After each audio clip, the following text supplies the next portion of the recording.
Pessoal, estamos na capital do país. Estamos no Museu da Bíblia. Estamos juntos e estamos a falar sobre fé. Alguém mais notou isto? Não gostaria de estar em nenhum outro lugar. Bem, Senhor Presidente, as comunidades da fé da América estão a responder com entusiasmo esmagador, como você pode ver aqui hoje.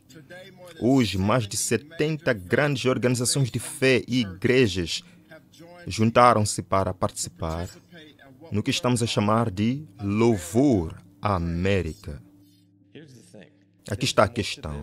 Há mais nisto do que pensas. Vamos lá. Precisamos de falar.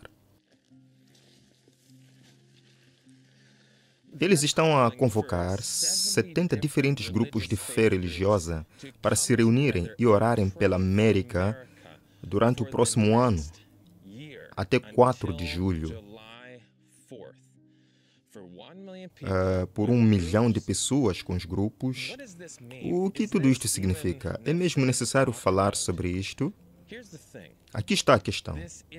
Isto não é apenas um pequeno grupo da igreja dizer vamos orar pelo nosso país. Isto é o governo, com 70 diferentes organizações de fé a envolver-se com a política, com os políticos, com mandatos, com todas estas coisas. Precisamos de fazer a América orar novamente. É aqui que tudo se completa. Agora, não vai acabar aqui. Deixe-me ler uma citação. Nos movimentos agora em curso nos Estados Unidos, para garantir às instituições e práticas da Igreja o apoio do Estado, os protestantes estão seguindo os passos do papado. E mais, estão abrindo a porta para que o papado recupere na América protestante a supremacia que havia perdido no velho mundo. E o que dá maior significado a este movimento é o fato de que o principal objetivo contemplado é a imposição da observância do domingo, um costume que se originou em Roma e que ela afirma ser o sinal da sua autoridade. É o espírito do papado, o espírito de conformidade com os costumes mundanos, a veneração pelas tradições humanas acima dos mandamentos de Deus, que está a permitir às igrejas protestantes e a levá-las a fazer o mesmo trabalho de exaltação do domingo que o papado fez antes delas. Agora, o que fez o papado quando era a potência mundial? Perseguiu todos aqueles que não tinham a mesma fé religiosa, ideologias e ideias que eles tinham. A partir de 538 d.C., impulsionaram algo chamado Lei do Domingo. E muitas pessoas não sabem disto sobre a história do papado, mas essa Lei de Domingo foi de 538 até 1798. Agora, quando olhamos para o Apocalipse 13, diz que há uma imagem à besta. Este próximo reino, um reino protestante, uma nação cristã, que vai fazer uma imagem à besta e vai exercer toda a mesma autoridade da primeira besta. Agora, esta é uma linha do tempo de eventos muito importante que estamos a analisar.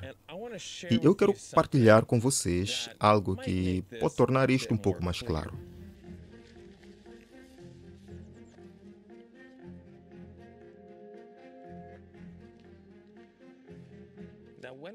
Agora, quando olhamos para Apocalipse 13, diz algo muito interessante. Apocalipse 13, verso 16. E ele faz com que todos... Esta é a mesma imagem da besta. Esta é a América protestante no Apocalipse. Agora, se você não sabe sobre a América protestante na profecia, vá até a nossa série chamada O Destino Profético da América, uma minissérie de 4 partes. Vá dar uma olhada nisso. Mas vamos continuar. Tanto os pequenos como os grandes, ricos e pobres, livres e servos, para receber uma marca.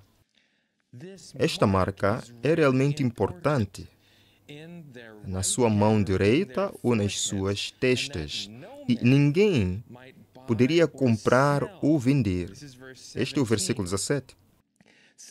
Exceto aquele que tivesse a marca ou o nome da besta ou o número do seu nome. Assim, quando olhamos para Apocalipse 13, 16 a 17, nós temos a ideia de algo chamado uma marca.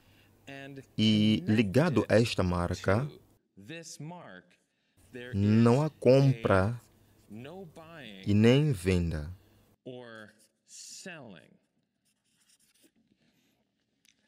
Isto é realmente importante para a cronologia profética. Quando olhamos para a linha do tempo dos eventos na Bíblia, em 1844, tivemos o início do juízo. Isto é mencionado no livro de Daniel.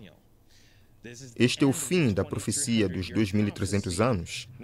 Vamos avançar um pouco para algo em 1888. Agora, o que é tão fascinante sobre esta data? Em 1888, houve algo chamado a Lei de Blair. Esta foi a primeira introdução de uma lei nacional de domingo na América. A Lei de Blair, as pessoas estavam a planear aplicar esta lei de descanso ao domingo. Felizmente, alguém chamado A.T. Jones veio e foi ao Senado e a lei foi revogada. Agora, avançando rapidamente, estamos em 2025. Agora, em 2025, temos toda esta conversa sobre unir as igrejas, unir os diferentes grupos de fé e envolvê-los no governo. Não apenas envolvidos no governo, mas eles vão ter poder como nunca tiveram antes.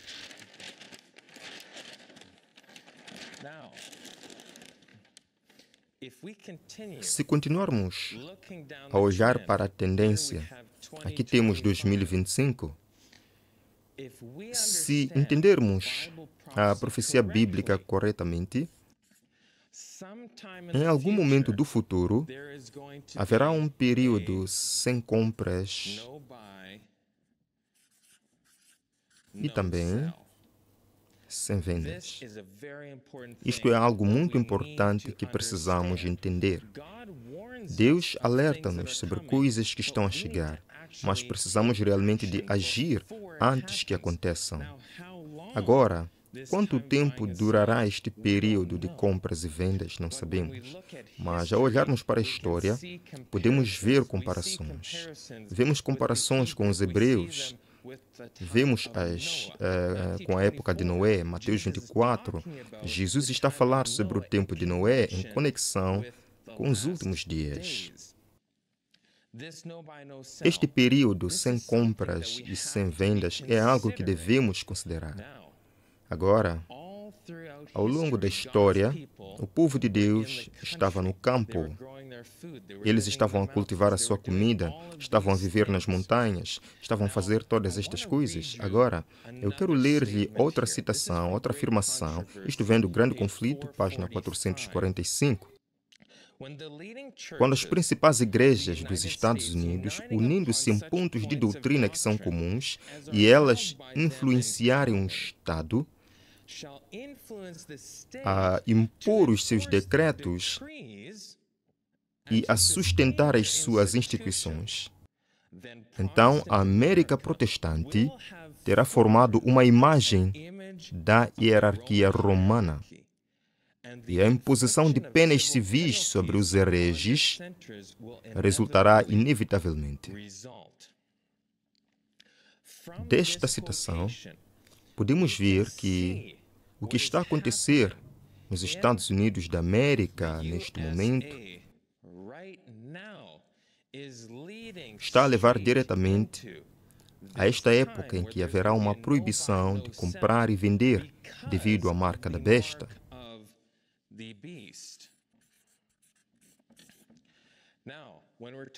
Agora, quando falamos sobre a marca da besta, temos que voltar à identidade da besta. E esta besta em Apocalipse 13, que é mencionada pela primeira vez, não é outra senão o papado que governou de 538 d.C. a 1798. Agora, a América vai exercer todo o poder da primeira besta. O que isto significa? Bem, o papado, se olharmos para a história, era uma potência mundial. Agora, não só era uma potência mundial, como também era igreja e Estado. Eles também impuseram o que é chamado de lei do domingo. Se não adorasse no domingo, seria punido. Agora, voltemos ao que a Bíblia diz em Apocalipse 13.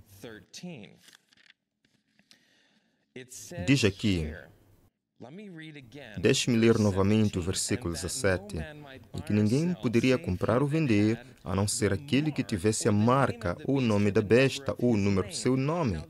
Agora o papado diz que a sua marca é a observância do domingo. Portanto, não precisamos sequer adivinhar, apenas temos que perguntar-lhes, e eles dirão. Agora, vamos voltar ao versículo 15 do capítulo 13 do Apocalipse. E ele teve poder para dar vida à imagem da besta, para que a imagem da besta falasse e fizesse que todos aqueles que não adorassem a imagem da besta fossem mortos. Agora, este parece ser um tema muito assustador. Felizmente, vemos no Antigo Testamento, em Daniel capítulo 12, verso 1, que quando esse tempo de tribulação chegar e eles impuserem este decreto de morte, o povo de Deus não será morto. Mas antes disso, durante este período da lei do domingo, que vai estar na imagem do papado, a América, há algo muito importante que precisamos ter em mente. E isso me leva à nossa citação final. Vejam, repetidamente, o Senhor tem instruído que o nosso povo deve afastar suas famílias das cidades para o campo, onde podem produzir os seus próprios mantimentos, pois no futuro o problema de comprar e vender será uma questão muito séria. Devemos agora começar a prestar atenção às instruções que nos têm sido dadas várias vezes. Sair das cidades para as zonas rurais, onde as casas não estão tão juntas e onde você ficará livre da interferência de inimigos. Agora, acabamos de ver nesta citação que precisamos de aumentar as nossas próprias provisões.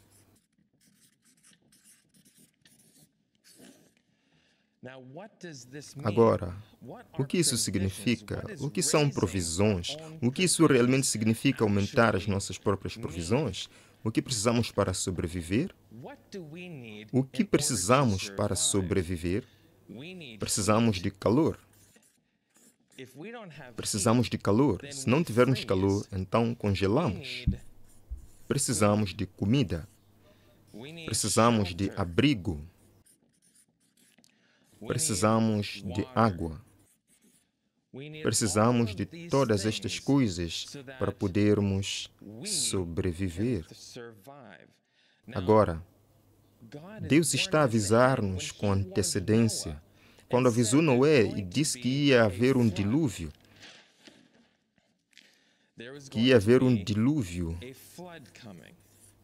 o que Noé fez? Bem, ele acabou por fazer este barco e conseguiram entrar no barco e sobreviver ao dilúvio que se aproximava. Por quê? Porque Noé tinha justiça pela fé. Ele tomou uma ação por causa da sua fé. A sua fé foi provada através ou pelas suas obras. As suas obras mostraram a sua fé. Quando Deus disse que ia haver um dilúvio, ele tomou uma ação. Foi dito a José que haveria uma fome durante 7 anos. Para se proteger, teve que se preparar. Recebeu o aviso e tomou medidas. Agora, o que isso significa para você e para mim? Neste trecho, vimos que devemos estar preparados e que precisamos preparar-nos para cultivar as nossas próprias provisões. Portanto, precisamos ser capazes de ter 3 coisas essenciais. E isso deve ser em uma propriedade rural onde realmente possamos fazer estas coisas. Precisamos ser capazes de cultivar a nossa própria comida, precisamos ter a nossa própria fonte de água e precisamos de madeira, de lenha. Estes são os recursos de que necessitamos. Precisamos de comida para que não morramos de fome, de água para não desidratarmos e precisamos de madeira para podermos cozinhar, limpar e manter-nos aquecidos. Estas são as coisas essenciais. Agora, se quiserem saber mais sobre os próximos eventos, este sábado, às 17h30, vamos iniciar a nossa transmissão ao vivo, Final Countdown, estudos bíblicos ao vivo, e vamos abordar todos estes tópicos diferentes. Toda a linha do tempo da história, o que vai acontecer nos eventos finais e qual é o próximo evento que precisamos de saber. Mas primeiro, quero falar contigo sobre isto um pouco mais.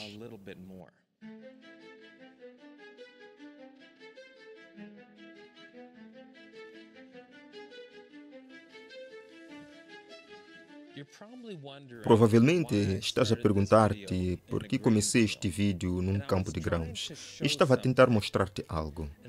E isso era que estamos a cultivar trigo aqui, no Amazing Discoveries. Estamos a tentar mostrar às pessoas, a treinar as pessoas como podem ser autossuficientes. Tudo, desde cultivar os seus próprios legumes até ao grão e a farinha, que fazem um pão que comem. Estas são habilidades que precisamos de ter. Precisamos de nos preparar para este tempo. Assim como José foi avisado da fome que se aproximava e ele preparou-se, Noé preparou a sua arca. Todas estas coisas precisamos de ter uma fé que funciona. Precisamos de agir e tomar ações por causa da fé nas profecias que estão se cumprindo diante de nós. Precisamos de nos preparar para estes eventos muito importantes que se aproximam no futuro próximo. Esta proibição de comprar ou vender, esta lei do domingo que está muito perto.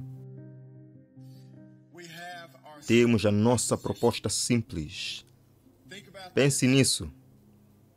E se 1 milhão de pessoas rezarem pelo nosso país todas as semanas até o próximo 4 de julho, mais especificamente, e se crentes de toda esta grande nação se juntassem com 10 pessoas, amigos, familiares, colegas, associados de trabalho, 10 pessoas todas as semanas para rezar pelo nosso país e pelos nossos concidadãos? Deixe isso assentar. 1 milhão de pessoas todas as semanas, 10 pessoas a juntarem-se para rezar pelo nosso país e pelos seus cidadãos. Pense nos milagres que teriam lugar no próximo ano. Pense na transformação que você e eu poderíamos testemunhar em comunidades por toda a nação. Filhos já voltarem para os seus pais. filhas a voltarem para as suas mães, familiares a reunirem-se, saúde a ser restaurada, necessidades financeiras a serem atendidas, montanhas a serem movidas. Pense nisso. Somos uma nação que sempre acreditou no poder da oração. Durante uma convenção constitucional, quando os nossos pais fundadores, e muitos de vocês sabem disso, estavam a discutir a formação do nosso país, Benjamin Franklin parou o debate e pediu aos delegados que orassem por orientação do Deus Todo-Poderoso. Ele disse famosa e proeminentemente: se um pardal não pode cair ao chão sem o seu aviso, será provável que o império possa erguer-se sem a sua ajuda? Quantos estão gratos por Deus ter colocado isso no coração de Benjamin Franklin naquele dia? Isto precisa ser um despertar para todos os cristãos, para todas as pessoas que seguem os 10 mandamentos. Todos aqueles que não querem receber a marca da besta, isto é uma coisa muito má. A Bíblia fala sobre a marca da besta. Aqueles que recebem a marca da besta recebem as pragas. E não queremos isso. Apocalipse 18, a mensagem do quarto anjo diz: não participe dos pecados dela, para que não recebas das pragas. E a única maneira de nos protegermos e assegurarmos que não teremos que receber esta marca da besta é sermos autossuficientes. É preparar e construir a nossa arca antitípica. É fazer as coisas que precisamos fazer agora, antes da crise chegar. Uma tempestade se aproxima, implacável em sua fúria. Estamos preparados para enfrentá-la?